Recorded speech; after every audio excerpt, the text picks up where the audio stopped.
चर्चा कर लेते हैं, समझने की कोशिश करते हैं कि आखिर अगर पाकिस्तान में ऐसा हो रहा है तो क्यों हो रहा है। क्या वाकई पाकिस्तान चारों तरफ से घिरता जा रहा है?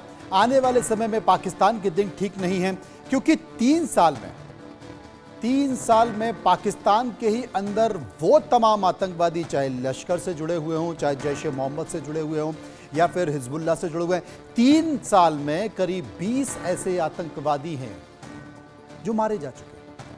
कौन मार रहा है किसी को पता नहीं। ये वो आतंकवादी हैं जिन्हें सेना, पाकिस्तान की सेना लगातार अपना इस्तेमाल करने के लिए पाली हुई थी, लेकिन अब इन्हें कौन मार रहा है, चर्चा करेंगे, समझने की कोशिश करेंगे। मनन द्विवेदी मेरे साथ मौजूद हैं, मुजाहिद जाफरी इस वक्त मेरे साथ मौजूद होंगे, मेरे साथ जुड़ेंगे, उनसे भी हम समझेंगे और जानेंगे कि आखिर ऐसा क्यों हो रहा है।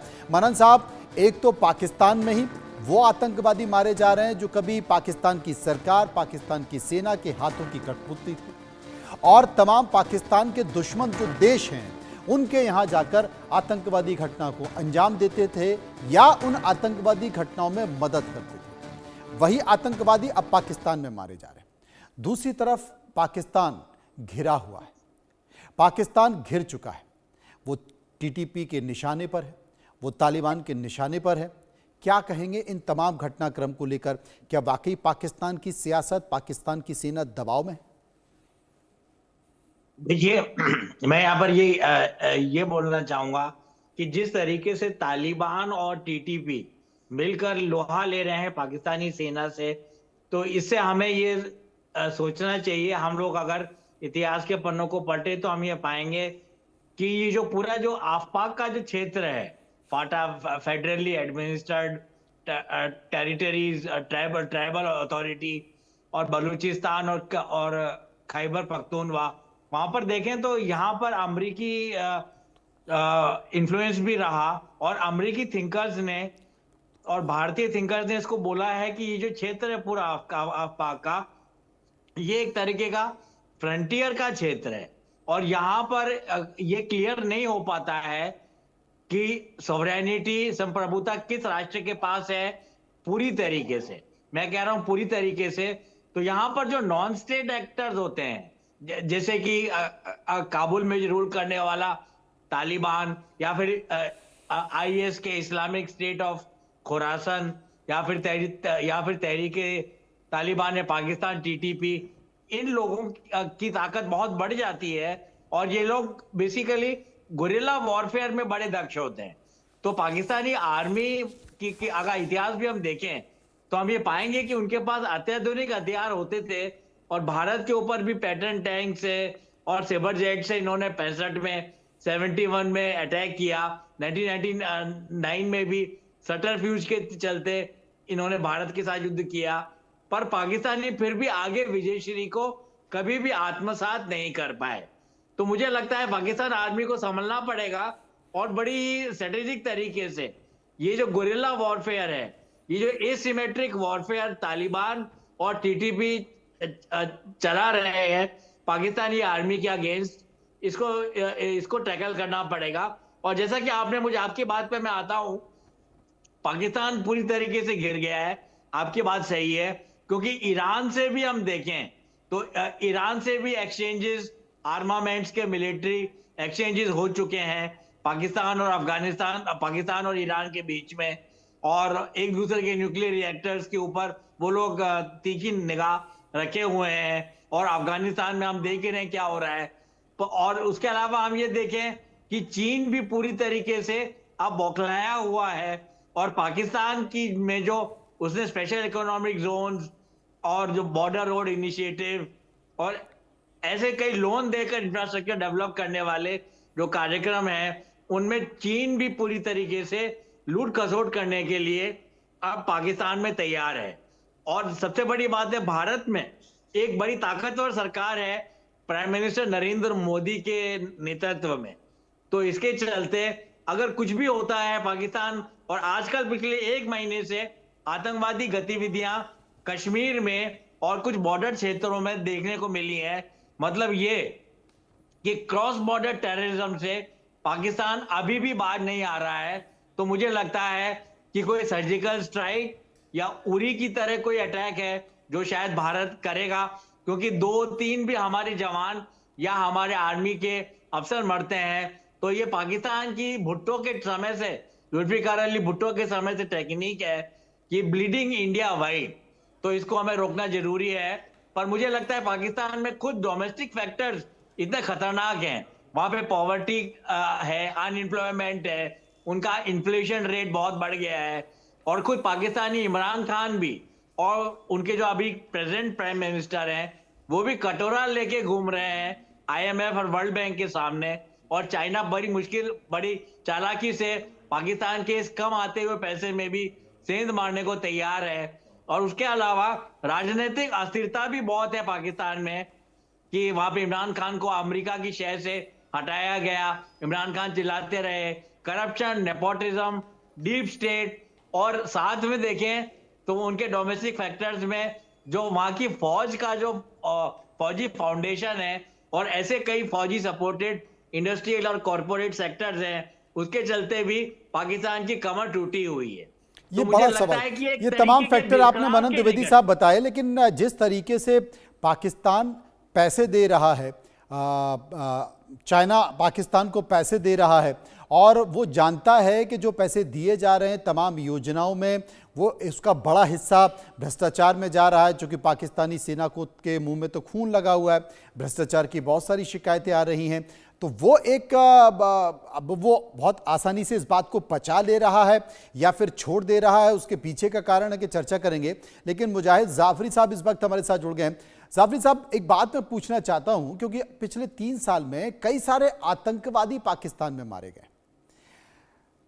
अमूमन आतंकवादी मारे जाएं और उसमें सेना सामने हो, सेना बोले कि हमने मारा तो समझ में आता है, लेकिन इन आतंकवादी, चाहे वो लश्कर के हों, मुजाहिदीन के हों या तमाम आतंकवादी संगठनों के हों, लेकिन ये जो आतंकवादी मारे जा रहे हैं जिसमें हाफिज सईद का रिश्तेदार भी काशिफ है, वो एक अदृश्य व्यक्ति आता है और मार कर चला जाता है और गायब होता है। ये क्या है, इसे थोड़ा समझाने की कोशिश करें। देखिए, जब भी कोई टेररिस्ट ऑर्गेनाइजेशन हो, कोई मजहबी तंजीम हो, कोई सियासी तंजीम हो, उसमें पर्सनल राइवलरी जो है वो चलती रहती है, वो अक्सर देखने में आती है। सीट जो है वो चाहे पॉलिटिकल हो, चाहे तंजीम की हो, चाहे किसी भी ऑर्गेनाइजेशन की हो, उसकी हमेशा लड़ाई रहती है। तो ऐसी लड़ाइयों में जो है तंजीमें और ये ऐसी ऑर्गेनाइजेशन धड़ों में बट जाती हैं, फिर वो एक दूसरे को खत्म करने की कोशिश करते हैं, रूल करने के लिए। सियासत में भी ऐसा ही होता है, ये कोई पहला या नई बात नहीं है। अगर आप इससे पीछे देखें कि जब तालिबान 2006-7 में, तो तब भी उनमें ग्रुप बंदी हो गई थी।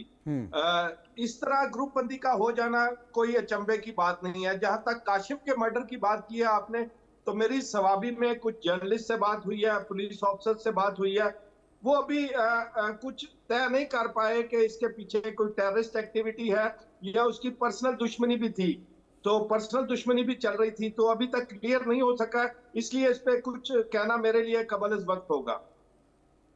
मतलब अभी तक ये साफ नहीं हो पा रहा है कि इन आतंकवादियों को जो मार रहा है उसके पीछे का कारण क्या है। क्या इनकी कोई जाती दुश्मनी है या फिर आपस की दुश्मनी, जो आतंकवादी संगठनों की जिसे गैंगवार भी कहते हैं, वो गैंगवार है? कुछ भी अभी पता नहीं चल पाया। देखिए, ये बड़ी अजीबोगरीब सिचुएशन होती है, क्योंकि ये सारा एक सिनेरियो होता है प्रॉक्सी वॉर का, उसके अंदर ये सारा काम हो रहा होता है। तो कोई पैद नहीं है कि इसमें कोई इंटेलिजेंस एजेंसी, चाहे पाकिस्तान की, चाहे इंडिया की, चाहे कहीं और की, इंटेलिजेंस एजेंसीज भी इस तरह के ऑपरेशन पे इन्वॉल्व होती हैं और एक्सीडेंट इत्तफाकिया तौर पर भी हो जाता है। सो जब तक मौका ना देखा जाए और एविडेंसेस इकट्ठे ना किए जाए, तो कुछ कहना जो है वो मेरे ख्याल में दुरुस्त बात नहीं है। मुजाहिद साहब, क्या पाकिस्तान ने यह ठान लिया है कि वो टीटीपी का खात्मा करके रहेगा?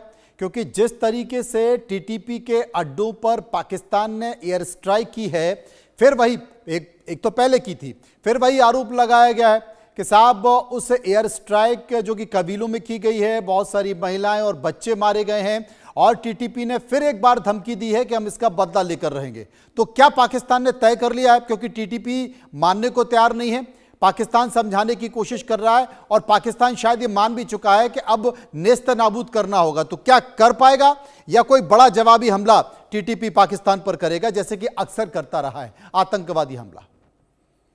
जी, आतंकवादी हमला तो वो कर सकते हैं, एक बड़ा हमला नहीं वो कर सकते, इतनी उनकी कैपेसिटी नहीं है। जो भी होगा एक्सक्यूज मी, जो भी होगा ये बुनियादी तौर पे आप टेररिज्म को एक जुर्म की सेंस में समझें। जैसे कोई जुर्म अकर होता है, जुर्म हैपन होता है, ये टेररिज्म भी बिल्कुल ऐसे ही है। जुर्म भी स्पेसिफाई होता है एक छोटे इलाके में खास टारगेट के लिए, ये भी तकरीबन उसी तरह ही चलता है। तो एक अगर आप सोचे कि कोई बड़ी फोर्स लेकर हमला कर देंगे पाकिस्तान पे, तो ऐसा पॉसिबल नहीं है। हाँ, टेररिस्ट अटैक जैसा कि पहले होते रहे हैं, हो सकते हैं। जहां तक गवर्नमेंट ऑफ पाकिस्तान और पाकिस्तानी फौज का ताल्लुक है, तो वो आज की नहीं, वो काफी अरसे से जो है तालिबान के खिलाफ वो ऑपरेशंस कर रही है। बहुत सारे कमांडर्स मारे गए हैं, बहुत सारे गिरफ्तार भी हुए हैं, नेटवर्क्स ब्रेक हुए हैं। तो मेरा ख्याल है कि पाकिस्तानी गवर्नमेंट जो है वो इसमें, और पाकिस्तानी फौज जो है उसने इसमें अच्छा खासा काम किया है। खास तौर पर जो इंटेलिजेंस के इदारे हैं उनके पास चूंकि इक्विपमेंट बहुत लेटेस्ट है, चीजों तक पहुंचना, उनके लिए टारगेट करना उतना मुश्किल नहीं होता जैसे आर्म फोर्सेस के लिए होता है। सो टारगेटेड ऑपरेशन हो रहा है गवर्नमेंट की तरफ से, फौज की तरफ से, और बड़ा कामयाब है। मेरा ख्याल है कि जल्द ही इस तरह के तमाम दहशतगर्द जो है वो नीस्तो नाबूद हो जाएंगे। दूसरी बात यह है कि आपको तो खुश होना चाहिए कि टेररिज्म के खिलाफ पाकिस्तान गवर्नमेंट न सिर्फ एक्शन ले रही है, बंदों को मार रही है, बल्कि गिरफ्तार भी कर रही है जो ऐसी एक्टिविटीज में इन्वॉल्व थे। अगर टेररिस्ट मार रहे हैं, आपके बकौल जितने टेररिस्ट जहां जहां मरे हैं, तो आपको इस बात पे खुश होना चाहिए कि नहीं मुजाहिद साहब, हम बेहद खुश हैं। हम बेहद खुश हैं कि आप आतंकवादियों को ऐसे ही मारते रहिए, लेकिन दुख थोड़ा तब भी होता है कि जब आतंकवादियों को आप घी पिलाकर हिंदुस्तान में भी भेज देते हैं, घाटी के रास्ते घुसपैठ करा देते हैं। देखिए यार, सुने फिर वही बहस आपकी मेरी शुरू हो जाएगी। मैं कहूंगा आप एविडेंस दें, आपने एविडेंस है तो टीवी पे चलाएं। अपने एविडेंस आपके पास होगा नहीं, मैं एविडेंस के बगैर, अरे अभी 72 घंटे नहीं हुए मुजाहिद साहब, अभी 72 घंटे नहीं हुए हैं, घाटी में एक आईईडी ब्लास्ट हुआ है जिसमें सेना के 2 जवान हमारे शहीद हो गए। उसका कारण यह था कि राजौरी और नौशहरा इलाके में करीब 100 आतंकवादी हैं जिनकी घुसपैठ कराए जाने की कोशिश की जा रही है। अभी आईईडी ब्लास्ट हुआ है। अर्ज ये है कि ना तो मैंने वो आपका मौका वारदात देखा है, ना ही मैं उसके बैकग्राउंड के एविडेंस और बाकी कनेक्शंस जानता हूं, इसलिए मैं उस पर राय नहीं देना चाहता। लेकिन जहां भी कोई ऐसा वाकया होता है वो काबिल मुजम्मत है, चाहे पाकिस्तान में हो चाहे वो इंडिया में हो, वो काबिल मुजम्मत है। और जो इसमें इन्वॉल्व हो उसे कैफरे किरदार तक पहुंचना चाहिए। अब कहां से पहुंच जाएगा? जंगल में सनसनाता हुआ एक स्नाइपर से अटैक कर दिया जाता है और वो गोली लग जाती है सेना को, आईडी ब्लास्ट लगा दिया जाता है, फट जाता है। अब कहां से लाएं? फोर्सेस की एबिलिटी बढ़ाएं ताकि वो स्नाइपर्स को चेक कर सके, अपनी फोर्सेस को अच्छे इक्विपमेंट लेके दें। दुनिया भर में ऐसे इक्विपमेंट मौजूद है जो ऐसी चीजें डिटेक्ट कर देते हैं। नहीं, वो तो फिर वो करना यही पड़ता है कि फिर इधर से भी गोली मारी जाती है तो लगातार मारे भी जा रहे हैं। तमाम वो लोग जो घुसपैठ करने की कोशिश कर रहे हैं उनके वीडियो और फुटेज भी आपके पास पहुंचते होंगे। फिर क्या है कि गोली देनी पड़ती है पिछवाड़े में, क्या किया जाए? इसके अलावा कोई उपाय तो है नहीं। मेरे भाई, उपाय बहुत होते हैं। जब आप किसी ऐसे नेटवर्क तक पहुंचते हैं तो फिर उसके पीछे जितनी चीजें, जितने फाइनेंसेस जो जहां से अवेलेबल हुआ होता है, पूरा नेटवर्क ब्रेक करना होता है। सिर्फ आदमी नहीं मारना होता। मुजाहिद साहब, वो तमाम जब पता चलता है कि ये आदमी मरा है, उसके पास जो चीजें मिलती हैं वो सीधा पाकिस्तान से कनेक्शन जुड़ जाता है, पाकिस्तानी सेना से कनेक्शन जुड़ जाता है, पाकिस्तानी आतंकवादी संगठनों से कनेक्शन जुड़ जाता है। ये तो दोनों तरफ की गवर्नमेंट्स की एक जान छुड़ाने का आसान तरीका है कि वो पाकिस्तान पे डाल दे और आप इंडिया पे डाल दे। अपना काम गवर्नमेंट को, इन्वेस्टिगेशन एजेंसीज को ना करना पड़े, इसलिए ऐसे बहाने किया करते हैं हम।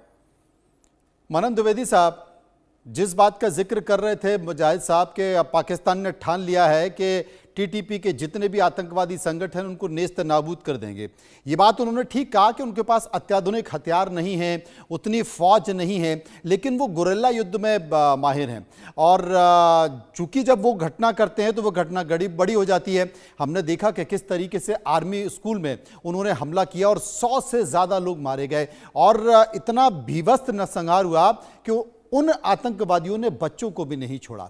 तो भले ही वो बड़ी फौज के साथ या अत्याधुनिक हथियारों के साथ हमला न करें, लेकिन जब भी वो गोरिल्ला वार करते हैं, आतंकवादी घटनाओं को अंजाम करते हैं, उसके संकेत बड़े होते हैं।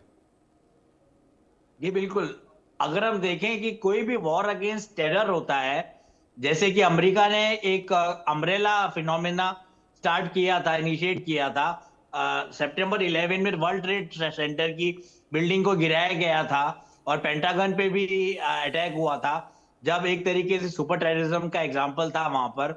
तो हम देखेंगे कि ये अमेरिका को भी झेलना पड़ा और झेलना पड़ रहा है, और भारत गलती से झेल रहा है, जबकि हम लोग आतंकवाद के या फिर एक्सट्रीमिज्म के और दहशतगर्दी के जनक नहीं है।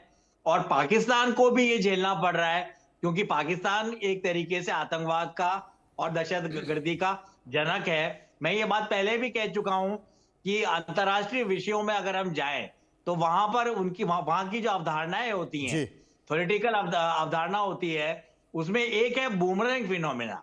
ये एक छोटे बच्चों का एक बूमरैंग होता है जिसको हम लोग फेंकते हैं, तो वो बूमरैंग वापस आप किसी टारगेट पे अगर वो फेंकें तो वो वापस आपके गले पे आकर ही लगता है और आपको ही उससे चोट पहुंचती है। तो ऐसी ही कुछ चीज पाकिस्तान और अमेरिका के साथ भी हो रही है। अमेरिका भी इंटरवीन करता रहा, पर पाकिस्तान को अगर देखा जाए तो जिस तरीके से कश्मीर में, नॉर्थ ईस्ट में और बांग्लादेश में जिस तरीके का ग्लोबल स्टेट के चलते जो डिस्टर्बेंसेस और अस्थिरता लाई जा रही है, उसके लिए एविडेंस हम लोग दे चुके हैं बहुत पहले। और अमेरिका की सरकार कम से कम 25 बार ये कह चुकी है, क्योंकि उनका भी विदेश नीति का घटक है कि भाई ग्लोबल वॉर ऑन टेरर, जो भी आतंकवादी हैं या जो राष्ट्र आतंकवादियों को पनाह दे रहे हैं, उनको इक्विप कर रहे हैं या उनकी फंडिंग कर रहे हैं, उनके ऊपर अमेरिका लीगल एक्शन लेता है, उनके ऊपर सैंक्शन लगाता है। तो हम देखें तो बिल्कुल वो तमाम सारी चीजें करता है, लेकिन इस बात को मुजाहिद साहब नहीं मानेंगे। लेकिन हम उन्हें बहुत सारी शुभकामनाएं देते हैं, बधाई देते हैं कि आतंकवादियों का वो सफाया कर रहे हैं, तो कम से कम ईमानदारी से करें और आतंकवाद के खिलाफ एक बड़ा संकेत भी दें। बहुत बहुत शुक्रिया करेंगे।